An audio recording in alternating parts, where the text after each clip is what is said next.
Starting today, all Americans 16 years and older are now eligible to receive a coronavirus vaccination. So far, more than half of U.S. adults have received at least one dose of the vaccine. That's according to the CDC, and at least 84 million Americans are now fully vaccinated. But over the past week, more than half of the states across the country have reported a rise in the number of COVID hospitalizations. Now, this comes as the global death toll surpassed 3 million on Saturday. That is according to data from Johns Hopkins University. For more on this, let's bring in Dr. Ron Elfenbein. He is the medical director and owner of First Call Medical Center. So, Dr. Ron, as we mentioned, starting today, anyone 16 years and older can get the vaccine in the U.S. Meanwhile, already half of Americans 18 years and older have received at least one dose. What does this tell you about our efforts in fighting the virus? I note that for a lot of people here in New York City, our station WCBS reports that there's a lot of people going into walk-ins right now, and they find that easier. And so some are expecting an even higher number of people to be vaccinated in the weeks ahead because it's just easier to go in and do it as a walk-in as opposed to getting online and trying to find an appointment. Yes, so the system, it's, varies state by state and county by county and how you sign up for the vaccine. And to some states and some areas, it's quite onerous and quite difficult. So it's great that in New York now that you can just kind of walk in and start getting vaccinated. We're actually in talks right now with the state to start a mass vaccination site with First Call to do exactly that, to allow walk-ins, which would be super exciting because it would just alleviate a lot of the burden, especially for older people who can't necessarily navigate the multiple websites you have to go to. But yes, to speak to your point, Vlad, it's fantastic, and it shows that our government and the medical institutions really have are trying to put as good a handle on this as possible and try to finish it, because you can see the light at the end of the tunnel, and we're just trying to sort of close out the game, if you will. And I think that we're rapidly approaching that point. Knock on wood. I think that's really good news, especially considering, the Johnson & Johnson vaccine is still kind of up in the air. Dr. Anthony Fauci says we could possibly hear a decision by the end of the week, which is when I think a CDC advisory panel sort of will gather. What's your expectation on the Johnson & Johnson vaccine? Do you think we'll see the pause lifted? Yes, I do. And I just want to put this into perspective to your viewers. The reason that the FDA came out and said that we're going to stop the Johnson & Johnson vaccine distribution is because 6 people within 3 weeks of getting the vaccine developed blood clots. And they were all young women, and they all, like I said, it all happened within a few weeks of getting the vaccine. There's not necessarily a causation relationship or even a correlation relationship. And I want your viewers to understand that this was 6 people out of over 7 million that were vaccinated. So your chances of this happening to you is less than 1 in a million. And by comparison, if you get COVID, which is a hypercoagulable state, you are much more likely, statistically speaking, to get a blood clot than you are by getting the vaccine. So just to put things into perspective, the risk is infinitesimally small, even if there is a risk. We don't even know if it's really tied to the vaccine or not. And if it is, your chance of getting a blood clot, if you get COVID, is much, much higher. So,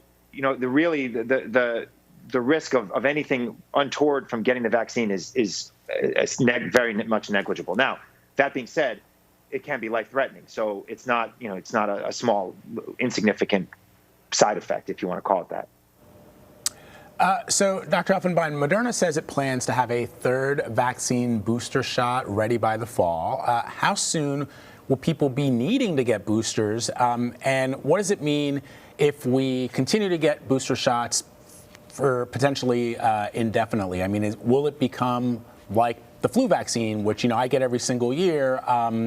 Is that considered a booster if you get it every year? Or I'm just trying to understand how like a booster works, or because it feels like sometimes it's a brand new flu shot. It's not the same flu shot that you got the previous year. So how would it work if we're talking coronavirus? That's right. So the flu shot is different every single year. It's based on the same technology and it's based on the same idea, but it's a different flu shot to cover different strains. Right now, generally, the flu shot covers 4 strains of flu.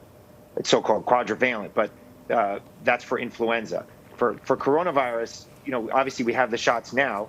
There are these new variants that we keep hearing about. So Moderna has come out, as you said, and stated that they should have a booster shot, a 3rd shot, ready by the fall. Now, your question is a good one, is that when do we need one? Do we need one, and how often do we need one? And the answer to that question is we don't really know.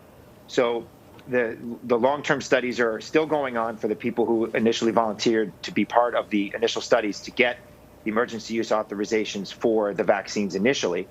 And those people are being studied to see how long the immunity lasts and whether it covers them from all these different variants. So far, it seems to be at least a year that the vaccine is good for, but we don't really know long term. And to answer your other question, it would technically be a booster as long as it covers prior infections. In other words, if it's the same shot covering the same virus. If it's a different virus entirely, like the flu virus, every year, then it's not a booster shot, it's a separate shot. It's kind of semantics. So speaking of continued research, no, we understand what you're saying, but either way, it means you need a shot. Possibly. Right. But speaking of continued research, the University of Oxford is launching its first human challenge trial of its kind to determine what dose of virus is needed to reinfect after natural infection. So I presume that means you caught the coronavirus sort of on your own, you weren't vaccinated, and could you get it again? Can you walk us through this type of study and why it's significant? Yes, so they're going to be taking people who've already had coronavirus, who we know for a fact have had it, completely recovered from it, and they're going to take 64 volunteers, and they're going to, under very, very carefully studied and monitored conditions, and basically isolate these people for 17 days. They're going to reinfect them with COVID and study them very carefully. They're going to do blood work, they're going to do CAT scans of their lungs, and they're going to do MRIs of their hearts. And they're going to be watching these people to see exactly, like you said, what effects are the reinfection having on their hearts and on their lungs.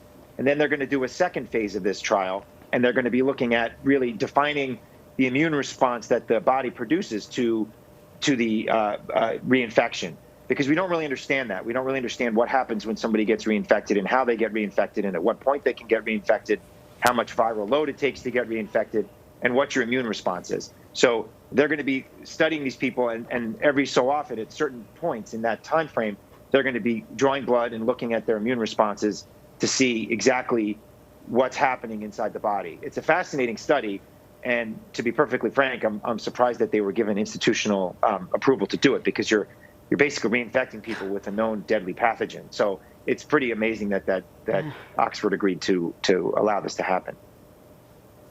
Yeah, as you were explaining it, I just thought to myself, man, these are other people we can certainly consider heroes in this fight against the coronavirus, because they're really putting their life and their health at risk. I mean, thank goodness for people like that.